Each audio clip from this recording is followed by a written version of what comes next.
Not any peace is better than war. Not every appeasement is a way to peace. Not any dollar spent is an expense, and that is exactly the case with the United States' support for Ukraine in repelling criminal Russian aggression. It is Washington's most effective investment in global security since 1991. Good afternoon, this is Henry Keane in our daily wrap-up on UATV English, doing our best to bring the hardest of truth in the easiest of terms for the whole free world directly from Ukraine. By supporting Ukraine, the United States has achieved obvious and multiple goals, fundamental weakening of the Putin regime. And that reads as Soviet Russia. The US oldest adversary strengthened Euro-Atlantic solidarity and contributed to curbing armed escalation in the Taiwan Strait region. The United States has spent more than 100 times less supporting Ukraine than Afghanistan and Iraq combined, while almost 7,000 Americans died in Afghanistan and Iraq. The battle and for Ukraine cost nothing but only money. Not even a single American bullet was set on the actual battlefield in Ukraine. If we fall, half of Europe would again be in danger of being in Moscow's sphere of influence. But American investment in Ukrainian security and global protection of freedom is working 100%, every cent. Now Putin's list of goals is different. Instead of dictating terms to America, Europe, and the whole free world, Putin is forced to humiliate himself by personally entertaining a delegation from Pyongyang. Well, more to come, Mr. Putin. Karine Jean-Pierre, White House spokesman, said we will have another package of aid for Ukraine soon to signal our continued support for the brave people of Ukraine. Jean-Pierre stressed that this package will send a message to Vladimir Putin that the United States continues to support Ukraine.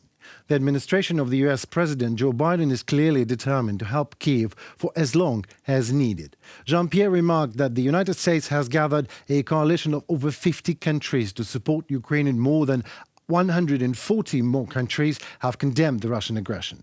There is a very strong international coalition behind Ukraine, and if Putin thinks he can outlast us, he is wrong, she emphasized. I wonder, is only Putin thinking that way? Why would someone living in the West so adamantly oppose the destruction of the Russian army, which has terrorized democratic countries for decades? And why would that someone want to oppose the drastic reduction of Russia's ability to conduct special destructive operations in different countries and on different continents? Why and who would want to oppose that? By the way, when some of the representatives of Western conservative elites start talking about the need to suspend military aid to Ukraine, I want to ask a direct question. What are your motives? Why do you so persistently want Russia to persevere, to work on its mistakes, to strengthen its army, to restart its military industry, and to start looking for new opportunities to attack other countries and other armies, including yours? What is the secret of such an obvious illogical desire not to let the myth about the Russian army die? And how can this deadly paradox be explained to your potential voters? Mikhailo Podolyak, advisor to the head of the Office of the President of Ukraine, on Telegram. Well, I don't know about that, but don't get us wrong. We in Ukraine know our problems, and we have our plan. Ukraine is persistently fighting corruption. And even with all the media speculation, there was, is, and will be no evidence of Kyiv's improper use of resources received from Washington. One thing is clear, with consistent support from allies, Ukraine will win. And that will be the global victory of democracy over autocracy, dictatorship, and revanchism in the world. With all due respect, dear world, could there be any better investment? It's old news, of course. Russia is acting as Russia always was acting. The Kremlin is trying to break the will of Ukrainians to resist aggression and does not hesitate to use any means to make the lives of our citizens even more difficult. The leaders discussed efforts to continue providing Ukraine with the ammunition and the weapon systems that it needs to defend its territory, and to continue strengthening Ukrainian air defenses as they prepare for more attacks on critical infrastructure now, certainly, but also certainly in the winter months ahead. Last winter, the enemy tried to deprive Ukrainians of heat and light by terrorist attacks on energy infrastructure facilities. This year, the Kremlin will try to do it again. No doubts about that. Last year, through joint efforts, the Ukrainians withstood the terror. Thanks to the no less than a feat of the air defense forces, power engineers, rescuers, mutual support and assistance of Ukrainian nation and our dear allies, the enemy's plans were thwarted. Ukraine took into account the experience of last winter and prepared for enemy attacks expected during the coming one. The Ukrainian energy industry is adapting to the Russian threat. Also thanks to our allies, during the year it was possible to significantly strengthen Ukrainian air defense. And mark my words, Russian attacks will also not go unpunished. Ukraine has the force and the means to strike hostile targets even deep in the enemy's rear. The Armenian Parliament ratified the Rome Statute despite all loud protests from Moscow.